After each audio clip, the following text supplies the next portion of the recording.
નમસ્કાર મિત્રો, હું જયેશ રાખોલિયા ફરી વખત આપ સૌનું ધોરણ 12 ઇંગ્લિશના વિષયમાં સ્વાગત કરું છું. આપણો ટૉપિક અત્યારે એક્ટિવ પેસિવનો ચાલે છે. અત્યાર સુધી આપણે કાળ અને મોડલ ઓક્ઝિલરીના વાક્યોનું પેસિવમાં રૂપાંતર કરતાં શીખ્યા. હવે જે આપણે ટૉપિક શીખવાના છીએ એ ઇમ્પોર્ટન્ટ ટૉપિક છે, કારણ કે આ ટૉપિક મોટે ભાગે આપણને પરીક્ષામાં પૂછવામાં આવે છે એટલા માટે. અને એ ટૉપિક છે હેવિંગવાળી વાક્ય રચનાનું પેસિવ. હેવિંગવાળી વાક્ય રચના એટલે એનું બીજું નામ છે પરફેક્ટ પાર્ટિસિપલ, એટલે કે પૂર્ણ કૃદંત. બધા જ વાક્યો અગાઉના વાક્યોની જેમ આમાં પણ આપણે ક્રિયાપદમાં જ ફેરફાર કરવાનો છે. બીજા બધા જ નિયમ સેમ રહે છે, એટલે કે કર્તાની જગ્યાએ કર્મ, કર્મની જગ્યાએ કર્તા, બરાબર છે ને. બાય પ્લસ કર્તા પણ આવશે. જો વાક્ય રચના આપણે જોઈએ તો એક્ટિવ વોઇસની વાક્ય રચના એટલે આપણને જે વાક્ય આપેલું હશે એ હેવિંગથી શરૂ થતું હશે. તો હેવિંગથી વાક્ય શરૂ થતું હોય તો એના પછી ફરજિયાત આપણને V3નું રૂપ આપેલું હશે, બરાબર છે. હેવિંગ પ્લસ V3, પછી કર્મ આપેલું હશે અને પછી બીજી ક્રિયા આપેલી છે. આમાં આપણને બે ક્રિયાઓ છે. અહીં આપણે જોઈએ તો કોઈ એક ક્રિયા પૂરી થયા પછી તરત જ બીજી ક્રિયા થઈ, એટલે કે જ્યારે બે ક્રિયાઓ બનેલી હોય અને એક ક્રિયા પૂરી થાય અને તરત જ બીજી ક્રિયા થાય, આવું જ્યારે આપણે દર્શાવવું હોય ત્યારે હેવિંગવાળા વાક્યનો ઉપયોગ કરવામાં આવે છે. અને એની સાથે હંમેશા ક્રિયાપદનું V3નું રૂપ આપેલું હોય છે. હવે V3નું રૂપ આવે છે એટલે આપણને ખબર છે કે V3નું રૂપ એટલે પૂર્ણ વાક્ય કહેવાય. તો પૂર્ણ વાક્યમાં આપણે શું કરતા હતા? બિન શબ્દ આપણે પ્લસ કરવાનો હતો. તો એ જ નિયમ પણ અહીંયા પણ લાગુ પડશે. તો જુઓ, હેવિંગ પ્લસ V3, પછી કર્મ, પછી આવે છે બીજું વાક્ય. બીજા વાક્યમાં આપણે કોઈ ફેરફાર કરવાનો નથી, આપણે હેવિંગવાળા વાક્યની અંદર જ ફેરફાર કરવાનો છે. તો નિયમ પ્રમાણે પહેલાં આવી જશે કર્મ, પછી હેવિંગ V3 છે એની વચ્ચે આપણે ખાલી બિન લગાવવાનું છે. હેવિંગ અને V3ની વચ્ચે બિન, જેમ આપણે પૂર્ણકાળમાં કરતા હતા સેમ એ જ રીતે. અને પછી પાછળનું વાક્ય છે એને આપણે બેઠું લખવાનું છે, બરાબર. સરળ છે, પણ આમાં બે રીતે વાક્યો પૂછાય છે. બંનેના એક્ઝામ્પલ આપણે જોઈ લઈએ. જુઓ, પહેલું વાક્ય છે ડાયરેક્ટ હેવિંગથી વાક્ય શરૂ થાય.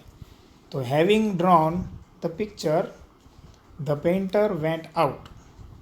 હેવિંગ ડ્રોન ધ પિક્ચરનો મતલબ થાય પિક્ચર દોરાઈ ગયું કે તરત જ. The painter went out, painter બહાર ચાલ્યો ગયો, બરાબર છે. તો હેવિંગથી વાક્યની શરૂઆત થાય છે. તો નિયમ પ્રમાણે પહેલાં આપણે ક્રિયાપદ છે મુખ્ય, એના પછી જે કર્મ આપેલું છે એને ક્યાં લઈ લઈશું? આગળ, બરાબર છે. હવે હેવિંગ પ્લસ V3 છે એનું આપણે કરી નાખશું હેવિંગ પ્લસ બિન પ્લસ V3, એટલે કે હેવિંગ ડ્રોન એની વચ્ચે શું આવી જશે? બિન. પછી બીજું વાક્ય છે બેઠું લખવાનું, કોઈ ફેરફાર કરવાનો નથી. સરળ ટૉપિક છે, પરંતુ ધ્યાનથી સમજીએ. બીજું વાક્ય ખાસ સમજવાનું છે. પહેલાં અને બીજા વાક્યમાં થોડોક ફરક છે. જો પહેલાંનું વાક્ય સીધું હેવિંગથી શરૂ થતું હતું, હેવિંગ પ્લસ V3થી. અહીંયા આપણને પહેલાં નામ આપેલું છે, એટલે કે કર્તા આપેલો છે. પછી આપણને હેવિંગ પ્લસ V3 આપેલું છે, પછી કર્મ આપેલું છે, બરાબર છે. તો નિયમ પ્રમાણે આપણે શું કરીશું? ધ પ્રેક્ટિકલ છે કર્મ, એને આગળ લઈ લેવાનું છે. હેવિંગ પ્લસ V3 છે એને હેવિંગ બિન પ્લસ V3 કરવાનું છે. અને કર્તા આપેલો છે એટલે અહીંયા આપણે બાય પ્લસ મહેશ લખીશું. જ્યારે આ વાક્યમાં કર્તા નહોતો એટલે આપણે અહીંયા ક્યાંય લખેલું હતું નહીં, ફક્ત બિન પ્લસ V3માં રૂપાંતર કર્યું હતું. પરંતુ અહીંયા આપણને આગળ નામ આપેલું છે એટલે આપણે અહીંયા બાય પ્લસ કર્તા લખવો પડશે. બસ આ બે પ્રકારના વાક્યો આપણને હેવિંગવાળામાં મોસ્ટ ઓફલી પૂછવામાં આવે છે.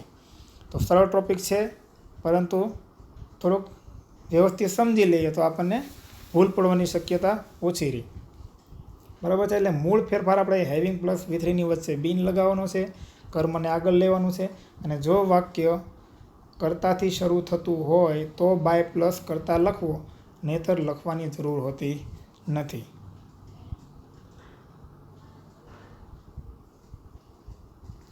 પછીનો આપણો ટૉપિક આવે છે ઇન્ફિનિટિવનું પેસિવમાં રૂપાંતર.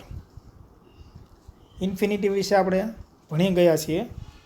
ઇન્ફિનિટિવ એટલે 2 + v1નું રૂપ, અને ઇન્ફિનિટી કહેવાય હેતુદર્શક ક્રિયા. ચાલો, તો એમાં આપણે જોઈએ ઇન્ફિનિટિવ એટલે ક્રિયા દર્શાવતા શબ્દો પરંતુ ક્રિયાપદ નહીં. આ જે 2 + v1 છે એમાં પણ v1નું રૂપ આપેલું છે, પરંતુ તે વાક્યનું ક્રિયાપદ હોતું નથી. બરાબર છે, એટલે એ આપણે ખાસ ધ્યાન રાખીશું. તો એ ઇન્ફિનિટિવને આપણે 2 + v1 દ્વારા દર્શાવાય છે. તેનું પેસિવનું રૂપ એટલે કે ઇન્ફિનિટિવનું પેસિવનું રૂપ થાય છે 2b + v3, એટલે કે 2 એમનેમ રહેશે, v1નું v3 થશે અને વચ્ચે થઈ જશે b. બરાબર છે, એટલે આપણે જે રીતે ભવિષ્યકાળનું વાક્ય રચના હતી ક્રિયાપદનું રૂપ ફેરવવાની, સેમ એ જ રીતની છે, પરંતુ સહાયકારક ક્રિયાપદની જગ્યાએ અહીંયા આપણે 2 લગાવવાનું છે, જે આપણને આપેલું જ હશે. હવે એમાં પણ ઘણી રીતે ઇન્ફિનિટીવાળા વાક્યો પૂછવામાં આવે છે, એટલે આ ટોપિક જરા વ્યવસ્થિત આપણે સમજીએ. એમાં સૌ પ્રથમ છે કે જ્યારે ટુ બી કે ટુ હેવના રૂપો પછી ઇન્ફિનિટિવ એટલે કે 2 + v1 આપેલું હોય ત્યારે એની વાક્યરચના કઈ રીતે થાય છે. બરાબર, સેમ આપણે આગળ કાળમાં શીખ્યા એ જ રીતે આની વાક્યરચના બનશે. જુઓ, અહીંયા પહેલાં કરતા છે, પછી ટુ બી અથવા ટુ હેવના રૂપો, ટુ બીના રૂપો એમ ઇઝ આર અને વોઝ વેર, અને ટુ હેવના રૂપો છે હેવ, હેઝ અને હેડ. પછી જો આપણને 2 + v1 આપેલું હોય પછી કર્મ અને અન્ય શબ્દ, તો આ એક્ટિવ વોઇસની વાક્યરચના છે. આવી રીતે વાક્ય જ્યારે આપણને આપેલું હોય તો એનું પેસિવ કઈ રીતે થશે. તો પહેલો નિયમ છે કર્તાની જગ્યાએ આવશે કર્મ, એ તો આપણે આગળ જેમ કરતા એમ જ. એમ ઇઝ આર, વોઝ વેર કે હેવ, હેઝ, હેડ આપેલું હોય તો એ પ્રમાણે લખીશું, પણ અહીંયા યાદ રાખીશું કર્મ પ્રમાણે આમાંથી આપણે લખવાનું થશે. બરાબર છે, એ વસ્તુ ભૂલાય નહીં. અહીંયા કર્તા પ્રમાણે અહીંયા આવે છે, પણ પેસિવ કરો ત્યારે કર્મ પ્રમાણે am is are, was were, have, has આવતું હોય તો આપણે એ રીતે લખવાનું રહેશે, એક વચન બહુવચન પ્રમાણે. પછી એનું રૂપ બને છે 2 + v1નું, એનું આપણે પેસિવ બનશે 2b + v3. બરાબર, v1નું v3 કરવાનું, વચ્ચે b શબ્દ લગાવવાનો છે. એટલે આ જ આપણે માઇન્ડમાં રાખવાનું છે કે 2 + v1 હોય, 2 + v1 તો 2 + b + v3માં રૂપાંતર થશે. પછી આવશે બાય પ્લસ કરતા, અહીંયા કર્મ છે એની જગ્યાએ બાય પ્લસ કરતા, અને અન્ય શબ્દ આપેલા હોય તો લખવા. પછીનું વાક્ય જોઈએ એક્ઝામ્પલમાં, આઈ એમ ટુ લર્ન મ્યુઝિક. જો અહીંયા એમ આપેલું છે, પછી 2 + v1 છે, તો એનું પેસિવ નિયમ પ્રમાણે કર્તાની જગ્યાએ કર્મ, મ્યુઝિક આવી ગયું. હવે અહીંયા આઈની સાથે એમ છે, જુઓ અહીંયા આઈ છે તો એમ આપેલું છે, પણ અહીંયા આવી ગયું મ્યુઝિક, તો મ્યુઝિક સાથે શું આવશે, તો એમ ઇઝ આરમાંથી કોઈ પણ એક લખવું પડશે, તો મ્યુઝિકની સાથે આવશે ઇઝ. પછી 2 + v1 છે એનું રૂપાંતર થશે 2b + v3માં, એટલે કે 2નું 2 પછી b, અને લર્નમાં છેલ્લે ટી લાગશે, એનું v3નું રૂપ બને છે. બરાબર છે, અને પછી કર્મ છે અહીંયા મ્યુઝિક, તો એની જગ્યાએ આવશે બાય પ્લસ મી. તો music is to be learn by me. બરાબર છે. બીજું વાક્ય છે શી હેઝ, અહીંયા હેઝ આપેલું છે, પછી 2 + v1 છે, જુઓ. બરાબર છે, તો એમાં પણ આપણે સેમ એ જ રીતે શી છે કરતા, એની જગ્યાએ પહેલાં આવશે કર્મ. હવે શીની સાથે હેઝ, તો અહીંયા ધીસ વર્ગ છે એની સાથે પણ હેઝ જ આવશે. જો અહીંયા બહુવચન નામ હોય તો અહીંયા હેવ થઈ જશે. બરાબર છે, 2 + v1 છે એને આપણે 2 + b + v3માં ફેરવીશું, અને ધીસ વર્ગની જગ્યાએ થઈ જશે બાય પ્લસ કરતા, એટલે કે બાય હર. પછીનું વાક્ય છે the governor was to award the principal. Governor was to award the principal, નિયમ પ્રમાણે કર્તાની જગ્યાએ કર્મ આવી ગયું. અહીંયા એની સાથે પણ વોઝ છે, અહીંયા પણ વોઝ જ આવશે, એક વચન નામ છે. 2 + v1 છે એમાં થશે 2b + v3, એટલે કે ઈડી લાગશે, અને બાય પ્લસ કરતા, એટલે કે બાય ધ ગવર્નર. બરાબર છે, આ રીતે સરળ વસ્તુ છે, પરંતુ ઇન્ફિનિટીવાળા વાક્યો ઘણી બધી રીતે આવે છે. તો એમાં એક રીત તો આ થઈ કે ભાઈ 2bના રૂપ કે 2 હેવના રૂપ પછી જો તમને 2 + v1 આપ્યું હોય તો આ રીતે આપણે એનું પેસિવમાં રૂપાંતર કરીશું. હવે આગળની બીજી રીત છે એ જોઈએ.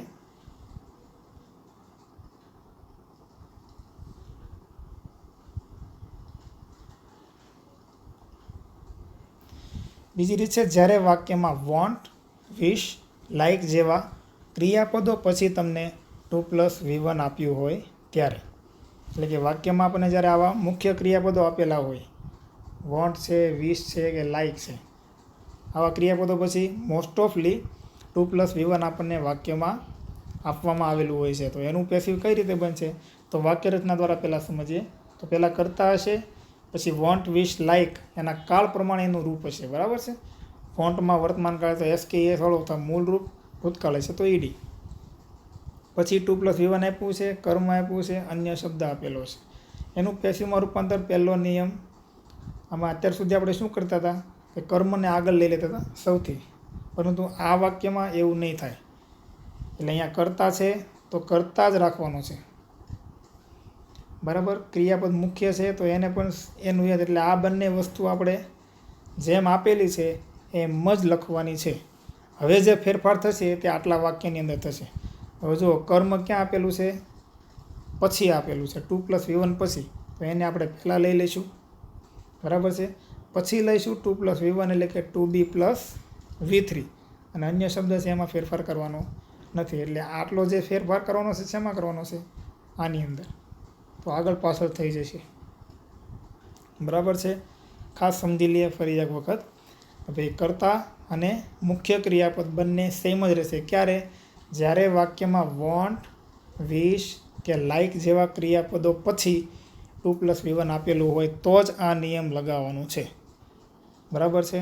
અન્યથા આ નિયમ લાગશે નહીં.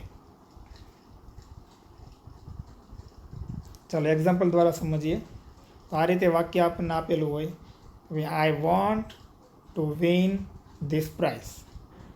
તો કરતા છે, પછી વોન્ટ આપેલું છે, વોન્ટ પછી તમને 2+V1 આપેલું છે. તો પેસિવ બનાવો ત્યારે આઈ વોન્ટ છે એનું એમ જ રહેશે. કોઈ કરતા અને ક્રિયાપદને આપણે કોઈ ફેરફાર કરવાના નથી.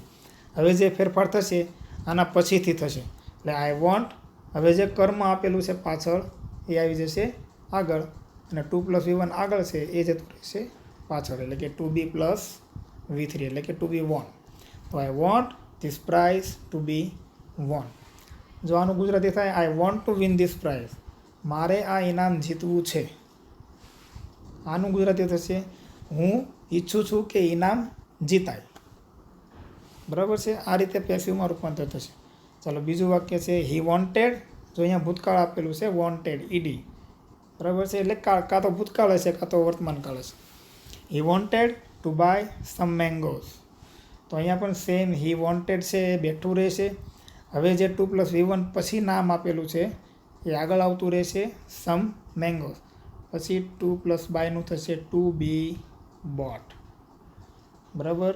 ત્રીજું વાક્ય છે રાજુ વિશ ટુ ગેટ ગુડ રિઝલ્ટ. તો રાજુ વિશ એ સેમ રહેશે.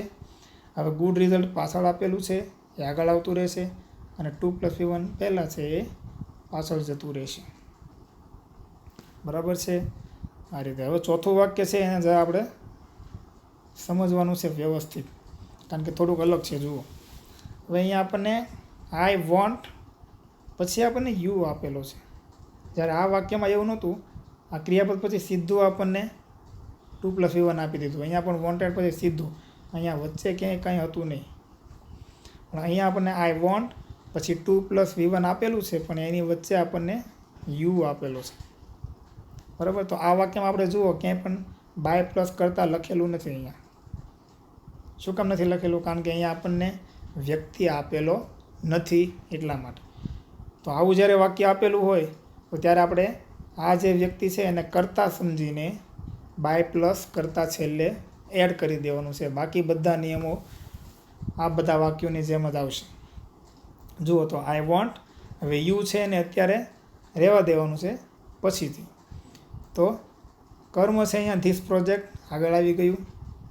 બરાબર. 2 કમ્પ્લીટ છે એનું થઈ ગયું 2B કમ્પ્લીટેડ. હવે અહીંયા યુ આપેલું છે, યુ આપેલું છે એનું થઈ જશે બાય યુ. બરાબર છે. એટલે આ રીતે ઇન્ફિનિટીવાળા વાક્યો ક્રિયાપદોવાળા, એટલે વોન્ટ, વિશ અને લાઇક જેવા ક્રિયાપદોવાળા વાક્યો આ બે રીતે પૂછાય છે. ચોથું વાક્ય છે થોડુંક વ્યવસ્થિત સમજી લેજો. બરાબર છે. પછીનું, હવે ઇન્ફિનિટિવ ધરાવતા અન્ય વાક્યોનું પેસિવ. એટલે આગળ આપણે બે રૂપ જોયા બે રીતે, તો એના સિવાયના પણ એક બે રીતના વાક્યો છે એ ઘણી વખત પૂછાય છે, તો એ આપણે સમજી લઈએ. તો જુઓ, ગોઈંગ આપેલું હોય, ગોઈંગ, પછી તમને 2 + V1 આપેલું હોય, તો કઈ રીતે બનશે? તો એ આપણે આગળ કાળના વાક્યો કર્યા એ જ રીતે કર્મથી વાક્યની શરૂઆત થશે કર્તાની જગ્યાએ. તો પહેલાં આવી ગયું ધીસ ક્વેશ્ચન, અહીંયા આઈની સાથે એમ છે, તો અહીંયા ક્વેશ્ચન સાથે શું આવશે? ઇઝ. તો ગોઈંગ છે એને ગોઈંગ બેઠું લખવાનું, એમાં ફેરફાર નથી કરવાનો.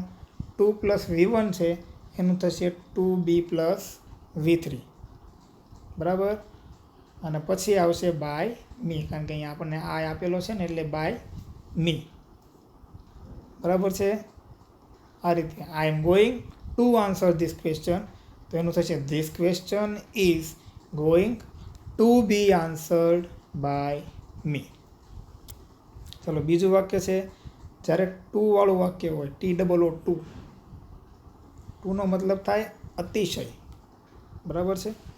T is too hot to drink.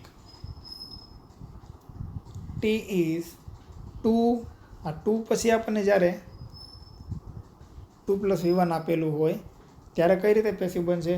તો એમાં શરૂઆત જે રીતે આપેલી છે એ જ રીતે રહેશે. બરાબર. એટલે 2 સુધી, tea is too, tea is too, એટલે 2 સુધીનું વાક્ય આપણે બેઠું જ લખવાનું છે. બરાબર છે. પછી વિશેષણ આપેલું છે, એ વિશેષણને પણ આપણે એમને રહેવા દઈશું. ફક્ત ફેરફાર શામાં થશે? 2 + V1 માં, એટલે 2B + V3 માં આપણે ફેરવી નાખવાનું છે. બરાબર છે. Clear. Tea is too hot to drink, tea is too hot to be drunk. બરાબર છે. 2 + V1 નું થશે 2B + V3. તો આ રીતે ઇન્ફિનિટિવનું 3 થી 4 રીતે વાક્યો પૂછાય છે. બરાબર. મોસ્ટ ઓફલી આપણે જે અગાઉ જોયા, હેવ એસ, am is, are, was, were પછી 2 + V1 અને વોન્ટ, વિશ અને લાઇક જેવા ક્રિયાપદો પછી V1, એ વાક્યો વધારે પૂછાય છે. આ વાક્યો ઓછા આવે છે. એટલે આપણે આ બંને એક એક વાક્ય દ્વારા સમજ્યા. તો આશા છે કે તમને આ એક્ટિવ પેસિવના ઘણા ખરા જે આપણા મુદ્દાઓ અત્યાર સુધી લીધા છે એ તમને હવે ખ્યાલમાં આવી ગયા છે, સમજાયા પણ હશે. અને વધારે વાક્યો તમારી પાસે ગ્રામરની બુક હોય તો પ્રેક્ટિસ કરજો. એવું લાગે તો ફરી વખત વિડીયો જોઈને બરાબર સાંભળજો, સમજજો, તો તમને ખ્યાલ આવી જશે આપણે કઈ રીતે બધો ફેરફાર કરવાનો છે. બરાબર. Good luck. અસ્તુ.